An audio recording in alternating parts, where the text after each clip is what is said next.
அண்ணாமலை அவர்கள் பாஜகவின் முன்னாள் தலைவர். மத கலவரத்தை ஏற்படுத்துவதற்கும் மத சண்டைகளை உருவாக்குவதற்கும் அபாண்டமாக தமிழ்நாடு அரசு மீது குற்றம் சுமத்தினார்.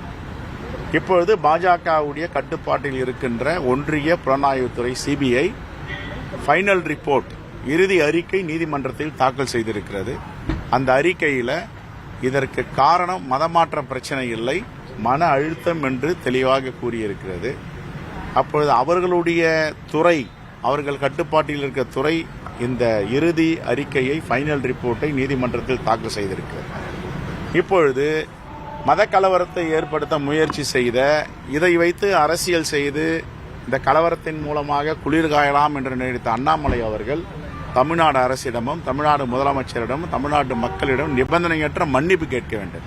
நான் தெரியாமல் தவறு செய்துவிட்டேன், தெரியாமல் கருத்தை சொல்லிவிட்டேன் என்று. ஆகவே இதிலிருந்து பாஜக என்ன செய்கிறது என்பதை அவர்கள் சுய பரிசோதனை செய்து பார்க்க வேண்டும். அமைதியாக இருக்கின்ற மாநிலத்தில் எப்படியெல்லாம் மத கலவரத்தை ஏற்படுத்தலாம், இந்து என்ற போர்வையில் இந்து நான் இந்து என்று எப்படி பிரித்தாளும் கொள்கையில முயற்சி செய்யலாம், இதையெல்லாம் பாஜகவிற்கு கைவந்த கலை. அவர்கள் வைத்த குற்றச்சாட்டு அவருடைய காவல்துறையை ஒப்புக்கொள்ளவில்லை.